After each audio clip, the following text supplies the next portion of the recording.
Hey guys, welcome back. Welcome back. We are here, and today we have Lori in the house. Hi, Lori. Hi. So Lori's going to help us out because Karen, she basically went to Puerto Rico. She's at a convention. Poor Karen. We're nice and warm up here in Virginia. It's freezing outside. Today we're going to answer your calls. Just realize that I'm not here to diagnose you. Anything that I say, check with your doc.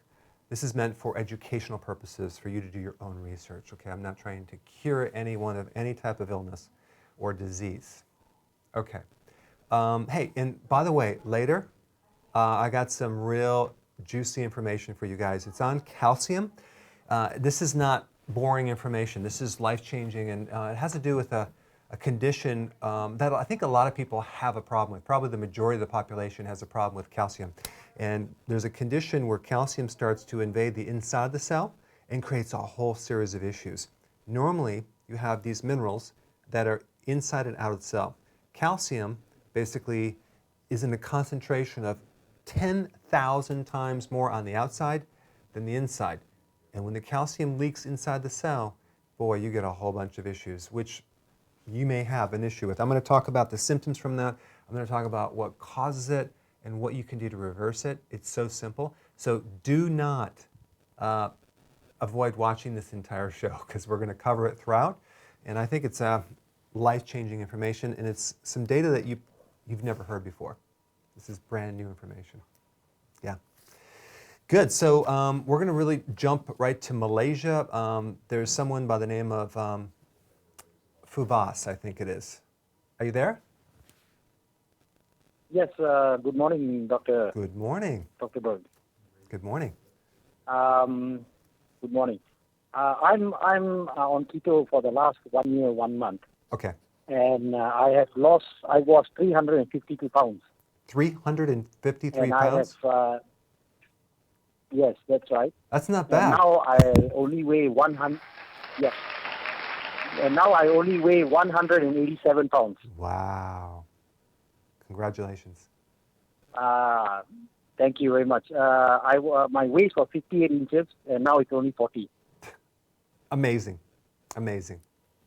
Yeah. So my question is basically, I just came back from my doctor, and according to the blood result, my thyroid has increased, but my T4 remains the same. Mm-hmm. So the doctor that has been with me for the last 10 years, who wanted to give me insulin initially because my sugar was extremely high, I introduced him to you with your videos, and he saw what I have done, and he's quite happy about it. But they are now confused about the thyroid issue. So basically, I've graduated from intermittent fasting to only eating once a week, which is on Saturday, and with a 4 hours gap. Once a week? So basically, the rest of the days, that's right, once a week. So the rest of the days, I'm taking your yeast, your nutritional yeast, your ketosis superfood, and also your electrolytes. So my doctor has told me to increase my iodine. Mm-hmm. So I have your C-calc, but I have not taken it yet. So my question is, do I need to take that iodine? Because I only eat once a week, and according to your C-calc, I need to take it with after having something in my stomach. So can I take it without any food? Okay. That's my and do I need to take the C-calc to solve my thyroid issue? Okay, so here's the thing. You're doing something very different. You're basically doing some prolonged fasting, and the key is making sure that you have all the nutrients. And one of the trace minerals is iodine, which is very, very important. It's hard to get it unless you take something like C-calc, which is one of the best sources. So because you're taking it in a complex of other trace minerals in a food base, you don't need to have it with food. Just have it in the morning. Take some C-calc. I'd probably take 2 of the C-calc in the morning. They're high quality, and you'll not just get iodine. You'll get selenium. You'll get boron. You'll have all the different trace minerals in the complex that your body needs. So that's what I would recommend.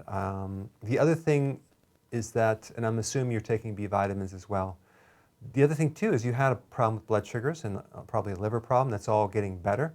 If there's any liver damage from the past, that could interrupt your thyroid a little bit. But since your T4 is normal, it'd be interesting to see what your T3 is, because that's the active form. And let's say, for example, your T3 is normal, then your cells are getting what it needs. Let's say your T3 is abnormal, that means your conversion is not well. So you want to increase maybe some cod liver oil, fat-soluble vitamin A. That's very important, and selenium from the trace minerals. The other thing that could be happening since you're eating once a day is once a week is that your thyroid is adjusting to that because it doesn't need to work as hard, and that could be throwing off some of the values. But as long as you're feeling fine and you don't show any other deficiency symptoms, you might be okay. But wow, thanks for your question, and I want your success story. So send it in. Send it to Dr. Berg at drberg.com, because I'd love to see it. You lost over 300-something pounds. Incredible. Amazing. All right, Lori, do you have any questions coming in that we can answer that are easy? Yeah. Okay, good. And this is one that I've wondered about. Laylee wants to know about IBS and keto. Oh, IBS. Okay. Irritable bowel. Yeah. Yeah. I got into trouble with that last week. Oh, did you really? Yeah. Well, IBS usually gets stirred up when you're consuming maybe some foods that maybe you shouldn't be eating, which is kind of common. But I think if you're on keto, and that's the question, right? Keto and IBS? Yes, keto. Okay. Mine is just intermittent fasting. Hers is keto. Okay. So there's a lot of things on keto that can irritate IBS. One, the big thing is the sugar alcohols. You got to be careful with these, like erythritol, xylitol, maltitol, and the fibers, inulin. What are those in? That's in a lot of the keto bombs and the cookies, the low-carb treats, the low-carb chocolate, the low-carb. There's so many different products out there right now. They're adding these sugar alcohols in there. And people are like, it acts like a fiber, and it just can really mess up your gut. And so, and you can feel like it's inflamed and it's irritable. So that would be the first thing that I would avoid. Now, the other thing is I am trying to work this out. I have not perfected it, but you can buy chocolate just with stevia. Honestly, it doesn't taste that great. It's hard to consume. It takes the pleasure out of it. So yeah, no fun. There goes the fun. So I'm experimenting with a real high quality source of xylitol right now. That seems to work a little bit better for some people. So we are dealing with like how do you make some treat without the sugar alcohols? That's on a need to know basis. Now I haven't perfected that. I am working it out. But the other point is that if you're consuming anything you shouldn't be eating on a keto, you're going to get IBS, like grains. Ice cream. Ice cream will do it. Your so-called cheat day. So the thing is, like, you want to get strict with, if you have IBS, you want to get really strict with your diet. You don't want to do probably dairy. You probably don't want to do too much nuts. And you may even be careful with some of the vegetables that can throw you off. So, but other than that, because you're doing a combination of intermittent fasting and low carb, that should heal the inflammatory condition in your gut. You know what got mine started? I was doing broth every other day. Oh, really? A big beef broth. I'm Oh. thinking maybe the fat in the broth was too much. Do you know what? There are certain things that are supposed to heal the gut with broth, but apparently it can aggravate too. Not always. Yeah. Okay. Yeah, good point. I want to bring up a topic of hypoglycemia, which is, people say it's the opposite of hyperglycemia, high diabetes, but it's not really the opposite. I didn't know they were two different things. Yeah. So hyper is elevated, hypo is low. Okay. So glycemia is sugar. So hyperglycemia is high sugar, that's diabetes. Okay. Okay. Hypo is hypoglycemia. So, so what happens is the symptoms, when the blood sugar goes too low, you basically get dizzy, you get irritable, you get hungry, you crave carbs. Oh, okay. Yeah. So now, some people don't have hypoglycemia. Some people do. They just crave. Some people go right into prediabetes and diabetes without going through hypoglycemia. So what happens is what causes the hypoglycemia is a high amount of insulin from all the sugar stuff, because the insulin drives the sugar down, so you end up with low blood sugar. And what happens, you have these counter things that are supposed to counter it, to prevent it from going too low. Like there's hormones, I won't give you the names, but there's several countering hormones. One is from the adrenal glands, and one is from the liver. So let's say, for example, your adrenals are stressed, or your liver is messed up, and you don't have that capacity to buffer this high amount of insulin, and then you end up with hypoglycemia. Which can that lead to It diabetes? always leads to diabetes, because what happens, what's really causing it is high insulin, and then you develop insulin resistance, and then now insulin doesn't work, and then you don't have that push down force, and the sugar goes higher and higher and higher and higher and higher. So the big mistake people make when they have hypoglycemia is they think they have to eat 6 meals a day. They think they need to have snacks. I've heard that, yeah. That actually makes things worse. It actually always makes it worse, because it keeps the problem there. What they should do is treat it just like you would hyper, like diabetes. You want to do the keto and intermittent fasting. You just have to go into it gradually and add more fat to the meal, so you can actually go longer. And here's the big clue, Lori. How do you know if it's working? The one question is, can you go a long period of time without being hungry? If you can't, then you need keto so bad. What's a long period of time? Well, let's say you should be able to go 5-6 hours without feeling uncomfortable. But see, the benefits of keto and intermittent fasting, well, actually mainly intermittent fasting, they start at about 16 hours, of fasting. That's good to know. So if you can't fast 16 hours, then you're not going to get a lot of benefits from it.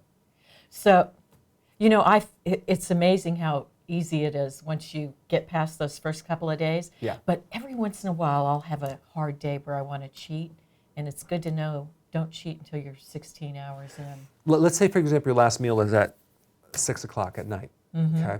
Then you go 6 to 12, that's 6 hours. Right. And you wake up in the morning, that's another 6 hours, it's 12 hours, right? Yeah. And then you get 12, 13, 14, 15, 16. So then you eat at 11 or 12.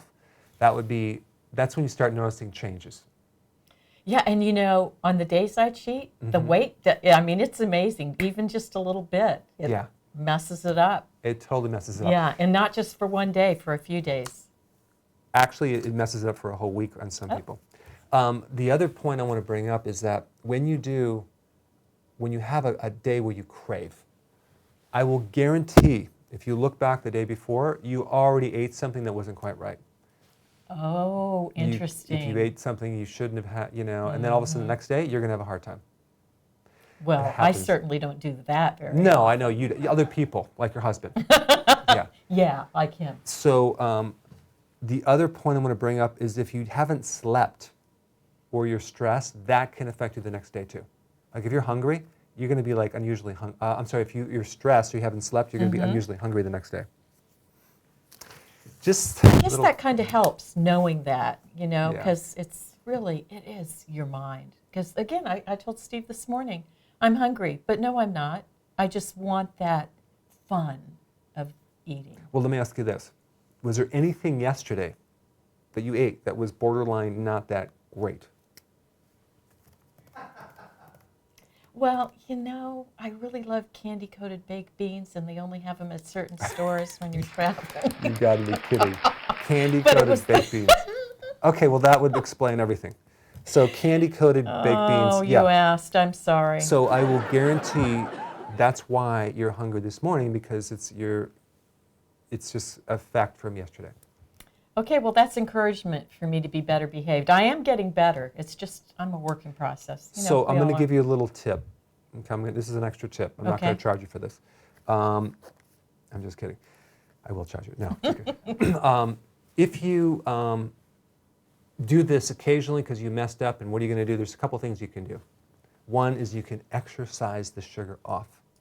Okay, that's good to know. So if you've given in to a craving, you can, if you do that, maybe you won't suffer the next day with craving. Okay, good.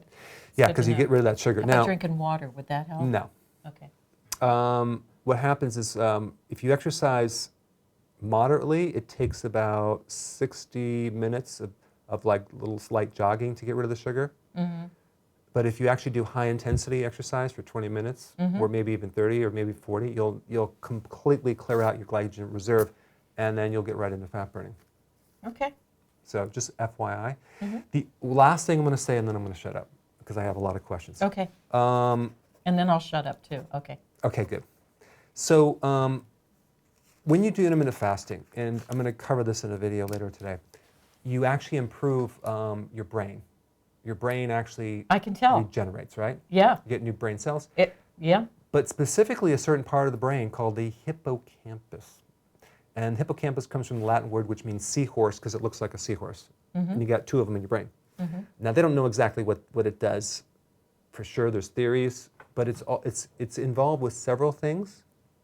And one thing is the ability to resist temptations and addictions. So if you find that you have abused that part of your brain by doing, a series of things, carbs and whatever, frequent eating, then it's going to be harder to say no. But when you do intermittent fasting, you actually can create neurogenesis, you build new brain cells, you actually regrow a new hippocampus, and then it's easier to resist and say no. It is. I've got more energy too, and I'm quicker. Yeah. Interesting. Mm-hmm. All right, good. So that being said, let's go to Les from Illinois. Are you there? Yes, I am. How are you doing? Hi, great, thanks. Yeah, well, actually had, I'll give your screener one question, but I've been doing nutritional yeast. I'm wondering if I take that in the morning with my wheatgrass juice, will that break my fast? No, because there's not enough calories in there to break the fast. And there's various, thoughts with this, like people say, well, anything you eat is going to break the fast other than water or tea. Well, if you're doing supplements or a concentrated, like wheatgrass, if you look at the calories, it's like 1 calorie. Like that's not going to break the fast hardly at all. So I wouldn't worry about it. But yes, you can combine those. Not going to be a problem. In fact, that's what I do in the morning. I do the wheatgrass juice. I do 2 scoops. I take the nutritional yeast, and I'll take my mitochondria energy, and bam, I'm just good for the whole morning until I eat at 1. Okay. Another quick question. A lot of the products, not saying I eat these a lot, but they say soy lecithin. And is that something you should avoid, like the soy protein isolates, or is that different? Soy It's lecithin. different. It's different. It actually helps break down cholesterol, and you don't really have to worry about that too much. It's not even that significant compared to soy protein isolates. If you want to take it to the next level and you really want to be really good, just find one that is a non-GMO or an organic. All right, thanks, Les. Hey, Nancy, you're from Tennessee. You had a question. Go ahead. Hey, good morning. Good morning. Thank you so much for taking my call. And wow, we are just so crazy grateful for you, Dr. Berg. Oh. It's just life-changing things. Even things unrelated in my health have all simultaneously cleared, and I call it a miracle. Oh, that's great. It's astounding. But my question for you this morning, mine even addressed the related question to the IBS, and it is, I have a very complicated system of braces in my mouth, and I am really trying to do my best to get down these dark leafy kale and everything. What I have done is I've put all 7 to 10 cups in a food processor, and I've kind of gotten it down to like a fresh pesto consistency with some olive oil, sea salt. I'll even throw in the nutritional yeast. It's delicious. And I can take that whole 7 to 10 cups down to like a 2-cup capacity without compromising any of the fiber or any loss in nutrition.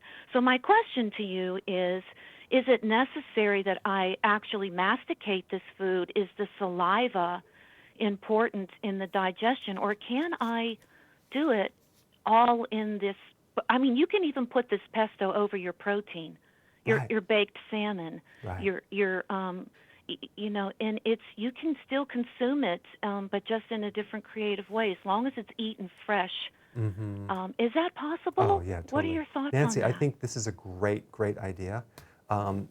There's not a problem with the amount of enzymes that are produced. It's going to be a minor factor. I wouldn't worry about that with chewing. I would just blend it, get it down, make it taste good. Absolutely. That's a way to get your fiber and the nutrients. The other thing is, like, one time I tried this. It was a disaster because I took my salad that I normally eat.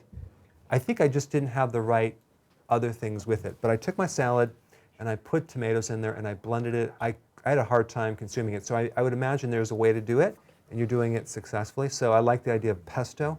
Probably should put some basil in there, or garlic, and that would be awesome. But yeah, totally do that. I am coming up with another solution for some people that want to drink the salad, because I've tried a lot of different vegetables to do that as far as a powder source. I found something, and I will be revealing it in a couple weeks, but the problem is that I wanted something that was virtually raw. I wanted something with the fiber. I wanted something high in omega-3 and high in nutrients and phytonutrients, but kale and spinach are too high in oxalates for some people, so this has very low oxalates. So stay tuned for that as well. Thanks, Nancy. All right, let's go to social media, and let's see what kind of questions we have coming down the pike here. What do we got? I think it's Don Bruce from Facebook, wants to know if wheatgrass is safe if you're allergic to wheat. Good question. I think there's a confusion on what wheatgrass is. I mean, I think about we eat bread, pasta, cereal, crackers, biscuits, waffles, pancakes, right? All from wheat, and it creates a lot of health problems. But the wheatgrass is a small baby sprout from the grain. When you're doing like flour, you're eating the grain. When you're doing wheatgrass, you're not eating the grain. You're eating the plant. That is good to know. Yeah, and so I'm gonna act so smart when I tell somebody that. Exactly, it's a baby plant, and the gluten is in the grain. The grain does not occur until it gets to an adult plant. So if you eat it when it's a baby, you get no gluten because there's no grain in it. And you get all the benefit of the juice and the phytonutrients that are in the plant itself, and the chlorophyll, oh my gosh, and the carotenoids and all these other things. So yeah, no gluten in wheatgrass at all, zero. Wonderful. That is wonderful to know. Because there's a lot of people out there that have to be gluten-free. Gluten is something that it really is like a poison to a lot of people. It just tears them up. And not even an allergy. You can just have a gluten intolerance. So it's just a sensitivity where you can't digest it. I mean, so many health conditions clear up when you get rid of gluten. So people say, oh, I'm gluten-free. But the problem with that is they're still eating the grains, which turn into sugar. So they might not have the digestive problems, but then they get fat. I've noticed when I do the white things made with white flour, it's bad, isn't it? It's not good. It's not pretty. Yeah, it's not as bad as dairy, but it's not pretty. I noticed a difference. So yeah, grains. The grain that I think most people can tolerate a little bit of on a keto is sometimes the crisp bread. That's a rye cracker. It's high quality, and there's not much to it. I find some people can do that occasionally, as long as they don't abuse it. But have you ever had a rye crisp? I have. They're real thin crackers. Yeah. If you have to have a cracker, maybe that could be something. And let's say, for example, after the meal, you don't have anything and you're still hungry. Put some butter on the rye crisp and eat that as your little thing. It's not bad. A little treat, right? Yeah. Yeah. If you're missing that. Yeah, like you have to have that. Okay, let's go to, I think it's Rena from California. Are you there, Rena? Yes, I am. Thank Hi. you, Dr. Berg, for taking my call. You're welcome. I have a couple of questions, actually. I have the two elderly parents, and they both are diabetic, but the bigger problem is they're cardiac patients. My mom just came from the hospital. She got a stent place, and she has diabetes that is, she thinks it's controlled, but I feel like it's not. What can they do keto? They're heavy. Yeah, good question. So you're on they had a stent put in? Yes. Okay. A week ago. So here's the thing. The reason why they had the stent in, because the arteries were damaged and clogging. Okay, so they're doing that. And that comes from high levels of insulin and sugar. So do they need to do keto? They absolutely, there's nothing else they should be doing but keto and IF. Because if you're actually going to put someone on the diet that would have prevented that, you can actually improve the condition already there. Because once you have the stent in there, and you should have them watch the video that I talked about stents, there's complications. It fixes the symptom. It doesn't fix the cause, which originally caused it in the first place. Plus, what's to say they might not get the same problem in another artery that's not necessarily in the area of the stent? So the point is that, yes, they need to do this desperately because it's going to help them with the cardiac function as well. And with that, I'm going to bring up my first topic here, okay? So I said I was going to talk about something, and what I'm going to talk about is calcium, intracellular calcium. There's a condition that I think a lot of people have, they don't know it, they have, and I'm going to give you the medical name for it. It's called intracellular hypercalcinosis, okay? It's That's kind of a a long mouthful. word. Yeah. Mm-hmm.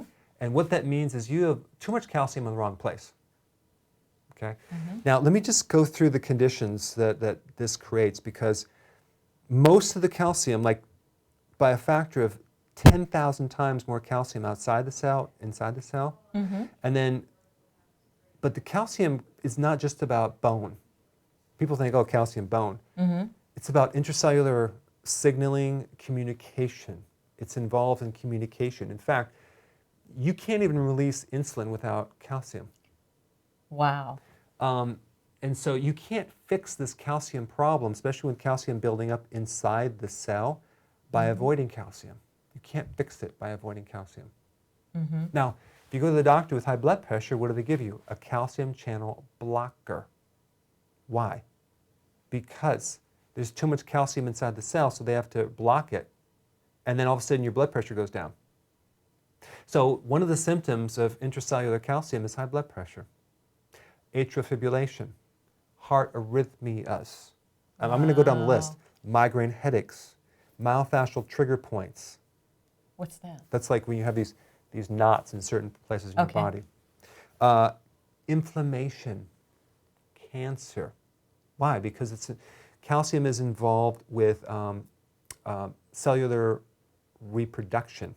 Yeah, so it goes way beyond just the bone.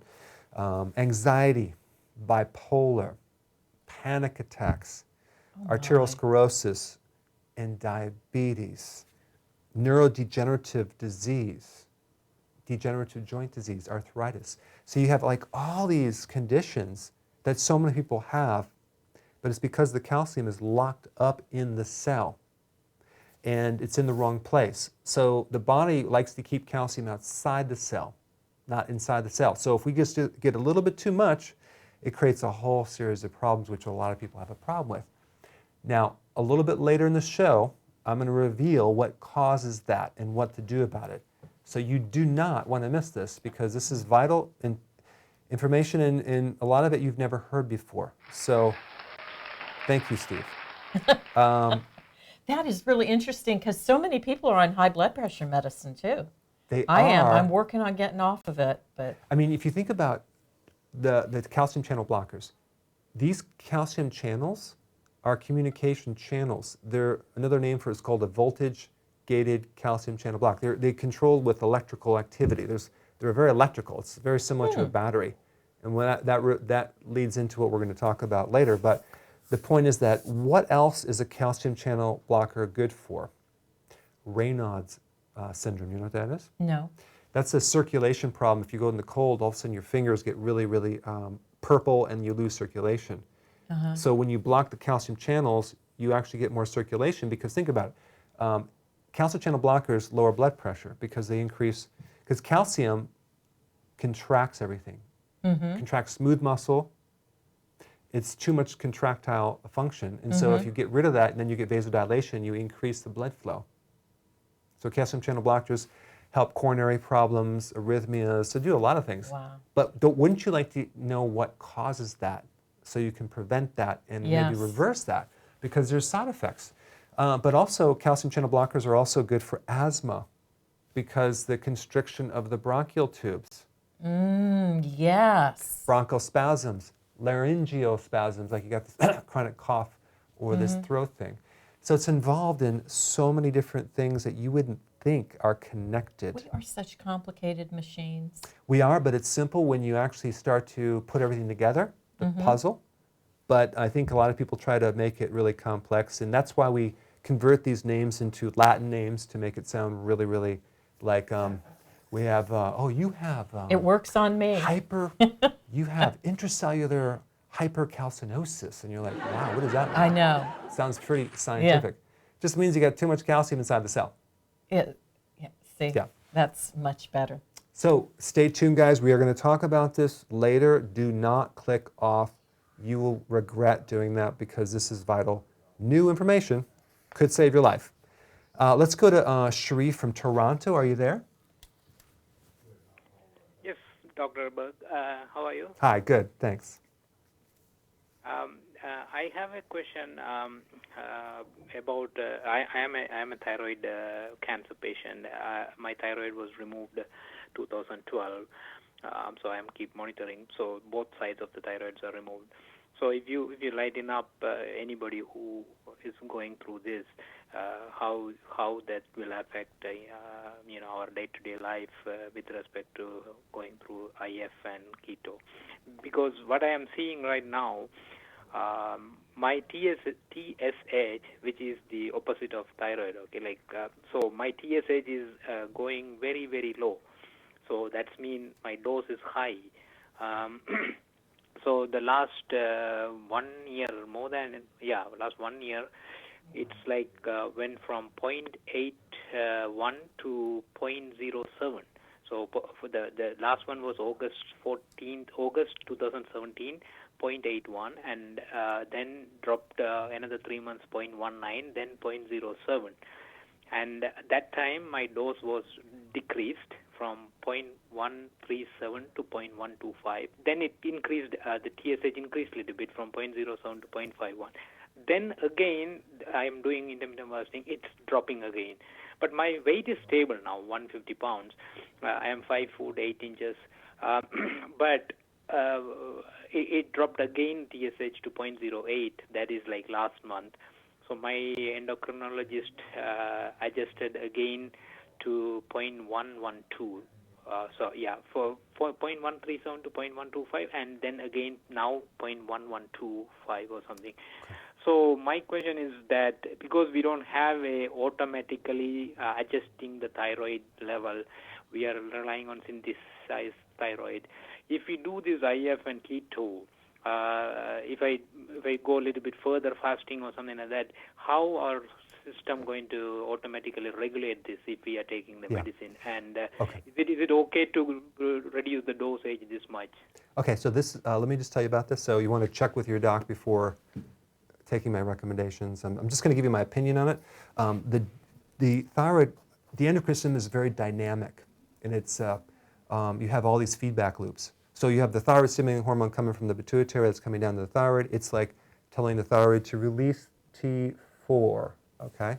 And then it releases the T4, it's converted to T3, and then it goes back as a feedback loop, okay? And it tells the thyroid stimulating hormone to, hey, I just completed my action. You can stop producing thyroid stimulating hormone. So you have this whole communication cycle going on.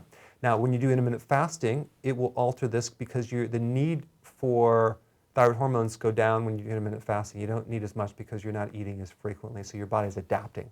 So in this case, you just want to check with your doctor to have them make the adjustments because you may need to increase or decrease it. The point is that you don't have a thyroid right now. So you're going to have to take thyroid medication because how else are you going to get your thyroid meds or your thyroid hormones?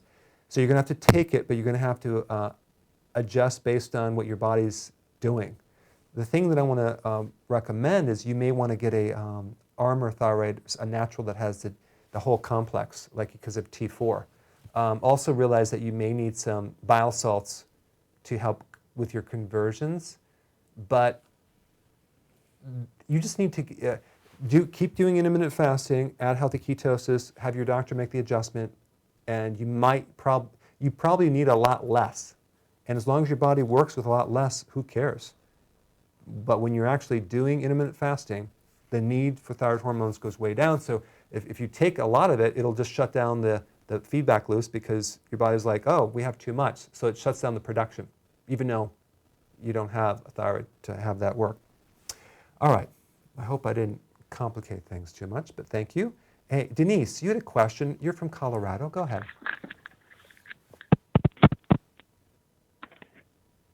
I'm sorry, I do apologize. I got you on speaker.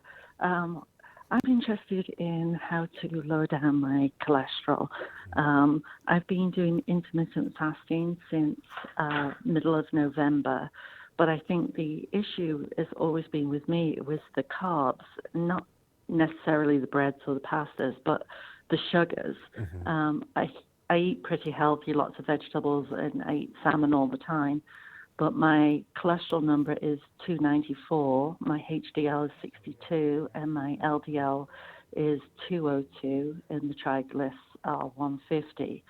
I started this week in really cutting off all the carbs, and just limiting. Should I go on a statin or shall I just continue and hopefully that it'll correct itself? This is my opinion. I can't tell you not to or to go on a medication. That's beyond my scope of practice. This is what I'm going to say is when you actually do keto, a lot of times people do partial keto. They're not doing it hardcore. They allow too many carbs into there. That right there, and I'm not looking at you. And I was thinking, over there. It's good that he is looking at me because I would do that. I was just looking over there, Sim over there, looking at the door. That's okay. So you're going to probably find as soon as you clean that up, all of a sudden your cholesterol comes within normal range. When you get your cholesterol done, the most important value is something called remnant cholesterol, which you need to look up my video on that, and also a CAC, a calcium, coronary artery calcium test. That's like way more important. And also you can do an LDL test, an advanced LDL test to look at is the LDL more of the small, dense, sticky LDL versus the large, buoyant.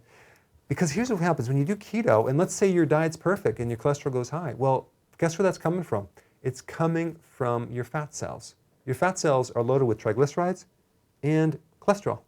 So guess what? When you burn fat as your primary fuel, that initially might increase. The thing that I'm finding though, on most people, it goes down because you're burning up this fat. But in the initial transition phase, it might go high. You just need to push through that and start getting strict. To do a true test, be strict for about 3 to 4 weeks, then go get it tested. Chances are you're going to be totally fine. Also, don't forget consuming enough vegetables. That's important as well. All right, thanks, Denise. Let's go to social media. What do we got coming in? Any good questions? On the subject of vegetables, Irene McCran from Facebook wants to know if wheat juice powder can be substituted for salad. Okay, so this is a really good question. The only thing the wheatgrass juice powder doesn't have is the fiber. It's like pure juice. I think that one potentially could give you a lot of nutrients from by not doing a salad. However, there is something new that I have coming out, which is an actual salad replacement, which not only has the nutrients, but it has the fiber, it has omega-3, it has the protein from a plant. Oh, so like stay that. tuned. It's going to be really cool. And it's raw, and it's just quite a remarkable. It has equivalent protein to whey protein, but it's all plant-based. Okay. It's incredible. I've been researching this for a long time, and I'm like, wow, that's going to be available. The wheatgrass juice powder is very good as well. The only thing is it doesn't have the fiber to feed the microbes. How about if you took a fiber supplement? I don't like doing that, but you probably could. I don't like that because sometimes you have two different fibers. You have soluble and insoluble fibers. So let's say you take psyllium seed or something, or you're taking this fiber, it might be the wrong kind, and then you're end up getting bloating or gas. Yeah, I don't like doing it either for that reason, but I just wonder. Yeah. But while you're on the subject of products, if I could just squeeze in one more question. CJ Sajada wanted to know about your vegan food product updates. Well, it's basically in production right now. I need another couple weeks to produce it, but this is pretty cool stuff. And also, it's been a challenge to make it taste really good, which it does now. It tastes really good, and it blends good. And like basically, 1 cup is equivalent to 3 cups of vegetables, 1 drink, and you do that two a day as an enhancement. So you have 6 cups. And the cost of that, it's going to be $1.50 for 6 cups of vegetables. Do you get to eat a meal in addition to the... Oh, yeah. You totally want to... This is just an enhancement. I love it. But for those people that can't do all the vegetables, this is a really healthy equivalent. But it's really high quality. It's not like some... It's really going to be beneficial. I like vegetables, but they're a lot of work. You know, I think... I don't know. I don't have a problem with that. A lot of people do, and I finally I created a solution for that. But I don't know. I just I can eat vegetables every day without a problem. Some people can't. I think it's the chewing. No, for me it's the washing and the chopping. Just have your husband chop it, or in fact, have your husband pre-digest it and give it to you. And then, no, eating is never too much work for me. It's the the chopping. At the carpal tunnel. Right, there you go. I understand that. Okay, good question. Let's go to Ashley. She's from Nashville. Hi, Ashley.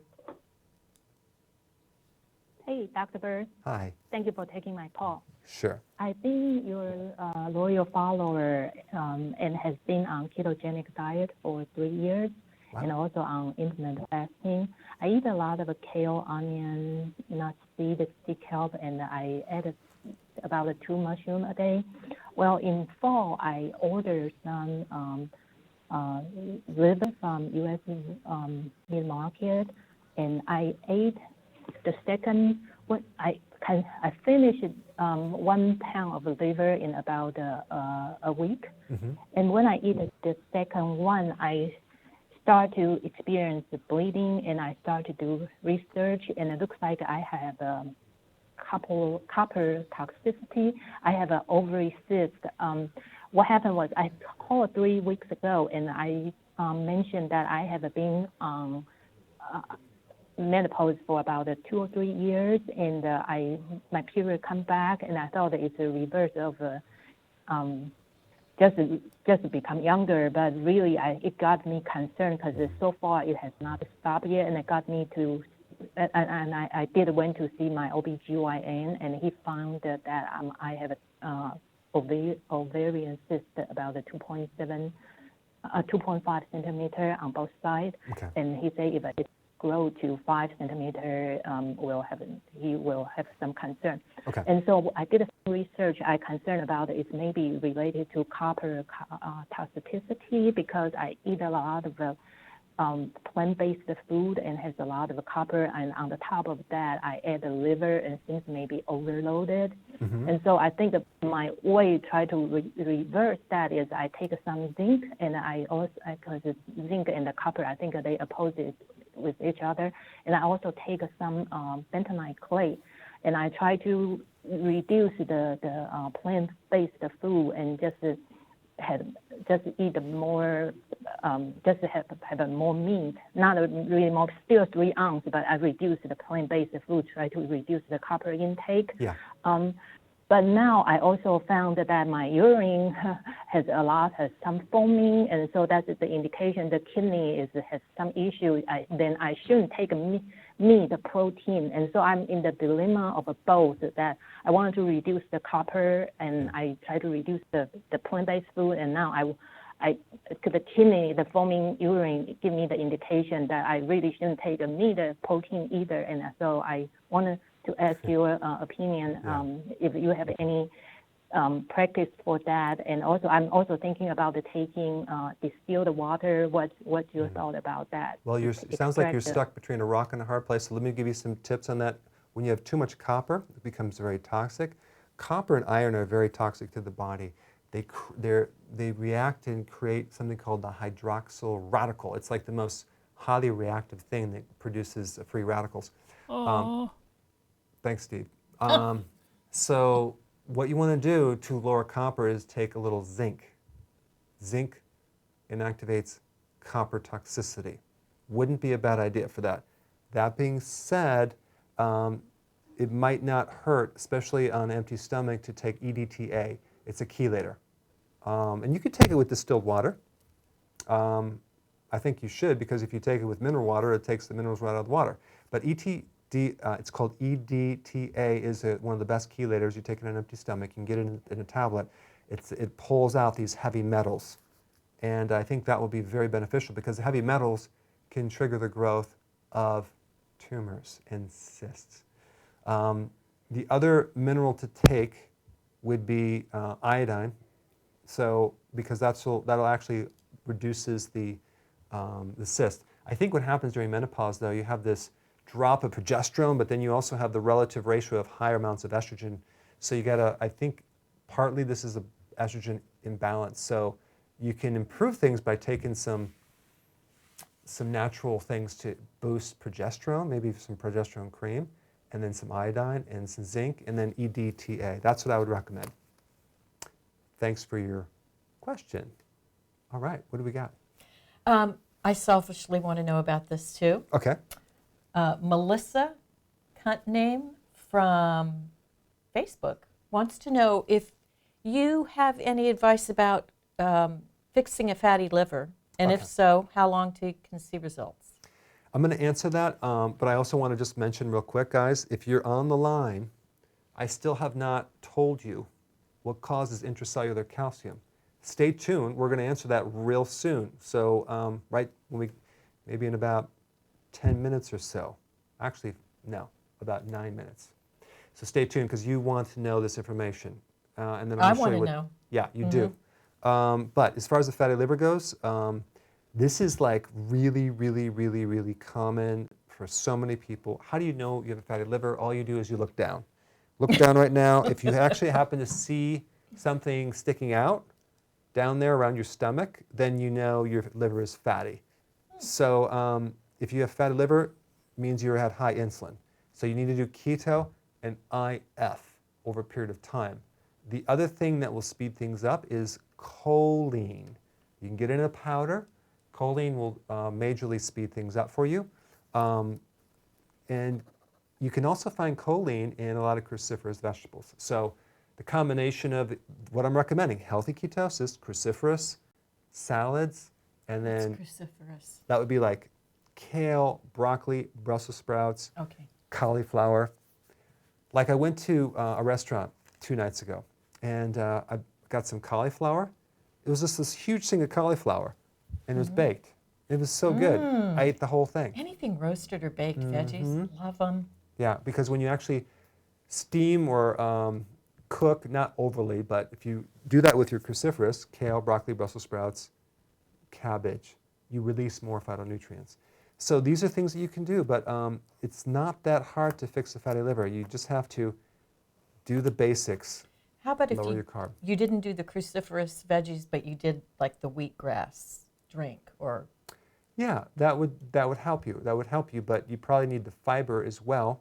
So we want some vegetables and then enhance it with the wheatgrass. Okay. Yeah.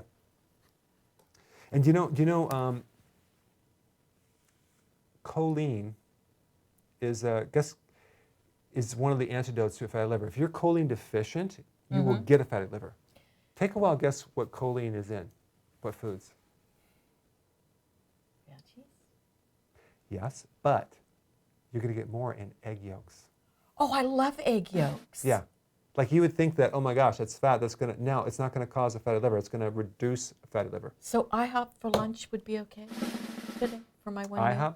IHOP? Well, yeah, just avoid the pancakes and the cereal and the syrup and Yeah, we've got choline and I haven't been taking it. So I've been looking at that thinking, what is that for? What is that for? Yeah. Yeah, and then egg yolks and then organ meats. Like the 2 fattiest things actually have loads of choline. Who would ever figure that, right?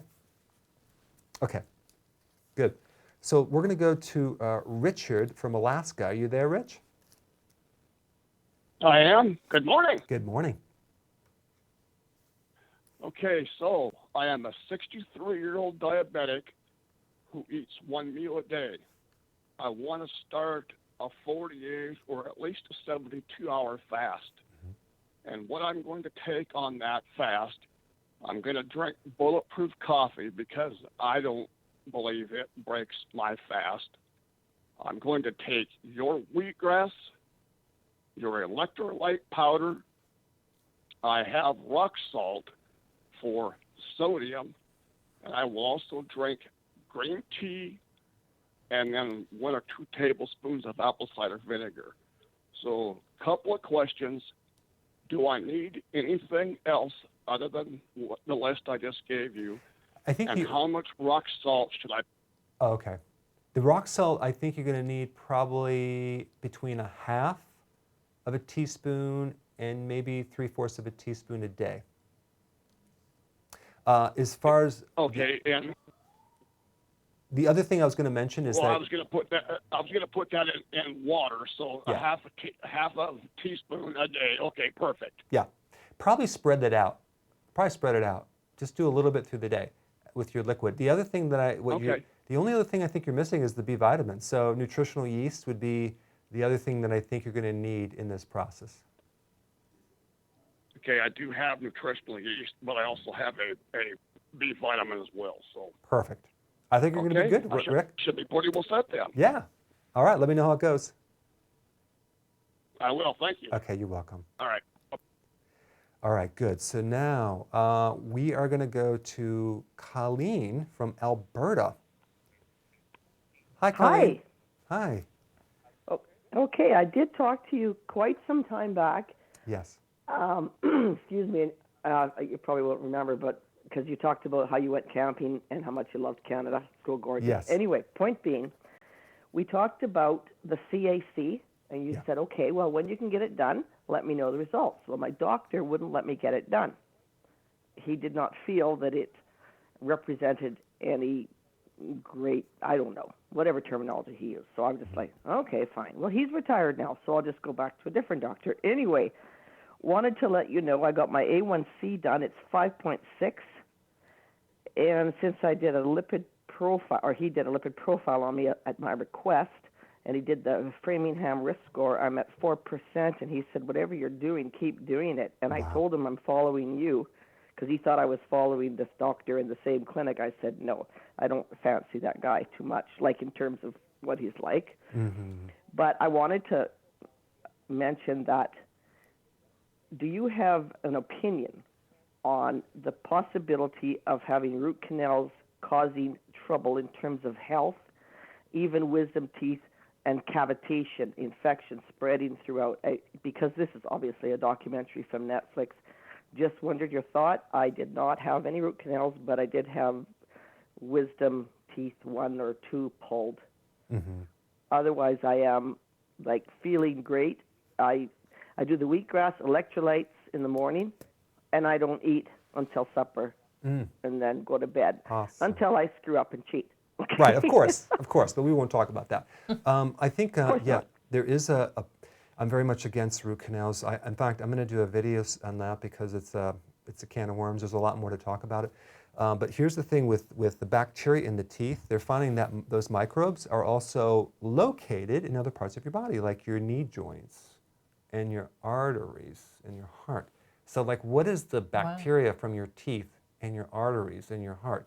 So there's the connection, especially if you do root canals and other type of dental work. So it can, I think what happens, you have a lot of lymphatics that it can be traveling in, so this microbes can then spread. And what I'm talking about is small microbes. They're called nano, meaning small bacteria, nanobacteria, that cause all sorts of autoimmune because they're under the radar and they're just so tiny. And so, yeah, they're just now discovering that. There's a big connection. So if you suspect having that, one of the best things to do, garlic and certain other natural antibiotics, garlic, oregano, clove, awesome, thyme. So all these herbs actually help to clean up some of that stuff and create an environment where those can't live. And what will cause them to thrive would be sugar. I mean, think about like dental what do they keep saying? Don't eat sugar because your teeth, because it's the plaquing and the bacteria. Well, hello, what do you think that's going in through the entire body? It's not just happening in your teeth. So you could actually have these little shells that develop that are protective shells around the microbe, and it's called a biofilm. So these microbes are smart. They make little igloos so you can't find them. And then they can migrate and create all sorts of autoimmune issues. And where do they gather? Well, they can come from your teeth into your arteries, into the joints. Okay. So they can cause arthritis and things like that. Other than that, they're perfectly fine. For root canals and arthritis, okay. Yeah. We're going to go to Michael from West Virginia. Are you there, Mike? Hello, good morning. Good morning. How are you today? Great, thanks. I'm calling in regards to my 26-year-old daughter. She's got multiple health issues, but I really want to focus and make it simple. I think her diet can help her with a lot of them. She suffers from gastroparesis, and I had suggested that maybe if she had switched over to a keto lifestyle that it might help her, but her doctors are telling her that because of her gastroparesis that she should avoid a ketogenic lifestyle. And I wanted to get your opinion on how she could go about living as close to a ketogenic lifestyle with the condition she has. Yeah. Well, first of all, the problem is you're asking someone that doesn't have experience in that particular area. They have great experience and expertise in medication, but when you get into food therapy or nutrition or intermittent fasting or ketosis, you probably get more information by asking the neighbor or some stranger on the street, because they're just not experts in that. So you want to either find a practitioner that has experience in that area so they can provide the right information, but they are not trained in that. In fact, gastroparesis is a kind of a sluggishness with the food transit going through the body. So intermittent fasting, lowering your carb, increases the transit time. Doing intermittent fasting especially will help clear out this system so you can actually have so it can heal. When you overload the system with frequent eating and carbs, you create a lowered ability to digest food and a lowered undigested food, and everything slows down. I would also recommend her doing betaine hydrochloride and apple cider vinegar. That will increase the speed at which the food travels through the stomach, and the liver fluids travel in bile that travel through the liver, and the bile from the gallbladder that travels in there. So I think one of the things that she's running into is she doesn't have enough acid in her stomach, and that's probably why everything is very, very slow. But yeah, she needs to just add more acid and do keto and intermittent fasting. In fact, this is what I would tell the doctors. So let's say, I tell you what, we're going to try this for 1 month and see if it works. Are you willing to do that? And then you can just show them, hey, guess what? It worked. Hello?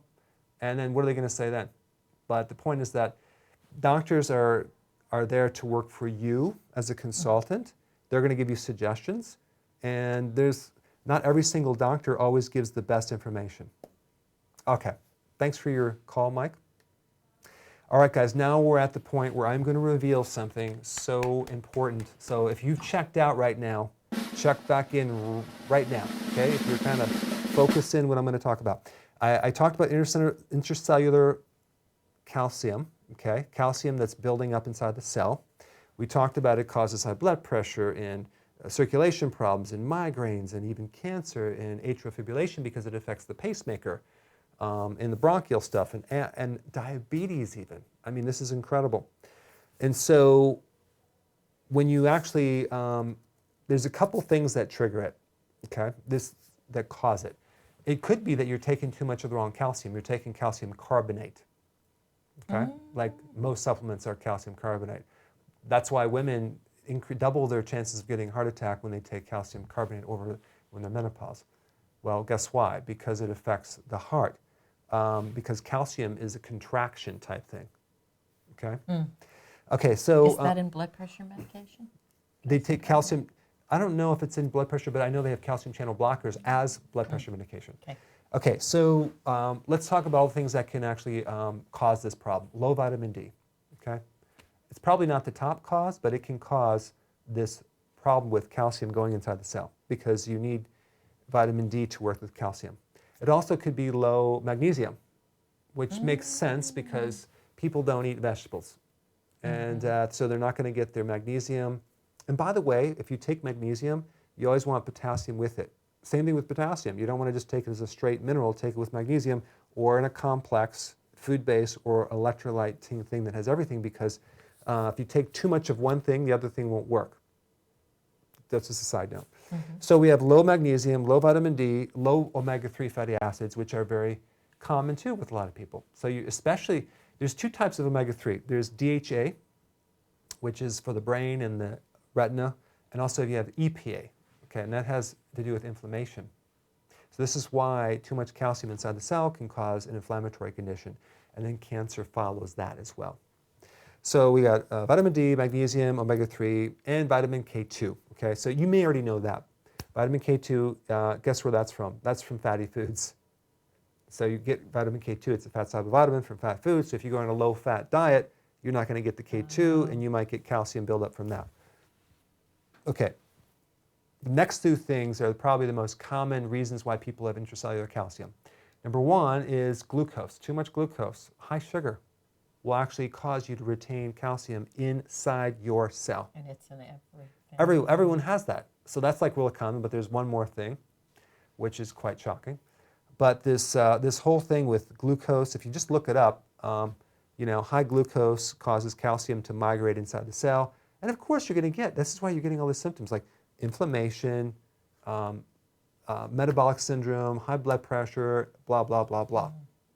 Okay, so you come off the carbs, all of a sudden your blood pressure does better. Your stiffness in the arteries goes away because your calcium also improves. You don't have this calcium buildup anymore. Calcium is a signal, and it involved with communication in your cells. Now, remember before I talked about something called a voltage-gated little thing, voltage gate calcium channel? There's a little gate or a little door that all these cells have. And you got calcium that can travel through there. So it's controlled by a voltage. It's controlled electrically. So the biggest thing that will mess that up is EMF, electromagnetic fields. Bing. So think about what's happened in the last, 7, 8, 9, 10 years with the amount of cell towers and electromagnetic pollution, electromagnetic fields. I mean, I watch people. This is what they're doing so close to their brain. All day long. The calcium is going to migrate inside the cell, specifically in your brain, in the nerves in your brain. Remember I talked about cancer? Right. Tumors, inflammation. How many people are getting tumors in the brain? I mean, like a lot of people. Yes. Especially where they're holding this right What here. about the earbud thing? Same. It's worse. Because the earbuds are just transmitting all this EMF. I'm just increasing your awareness. Like, don't talk on the phone like this anymore. Have the speakerphone and hold it out here. Yeah. This thing is really bad. The earbuds really bad. There's different ways to do it, but at least damage control, keep it out here. But don't do this anymore. And they're coming out with all those neat holders for cars and for your desk, the little tilty thing. I've thought about getting one. A lot of people are real sensitive to it, but the EMF causes migration of calcium because it interferes with the voltage-gated transmitter, the door, and you start filling up your cells with calcium. You have all this free radical damage. I mean, there's a whole bunch of science on this. You're right about brain cancer. You're always hearing about it.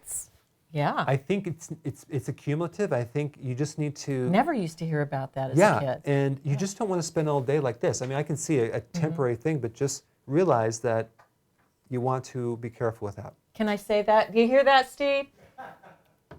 He has his earbuds. Couldn't resist. Yeah, He sleeps I think with you them. can get earbuds. You can get earbuds which don't go up into transmit up into the brain.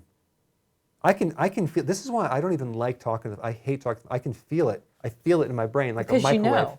Yeah. You know now. Even when I didn't know, I was like, I don't like talking on the phone. So if you want to put your brain in a microwave, then this is what it, just keep putting do this right here. This will be like a double-edged sword. Anyway, guys, thanks for listening in. Sad but funny. Thanks for listening in. I appreciate your attention, your questions. We'll see you next week. Have a great week.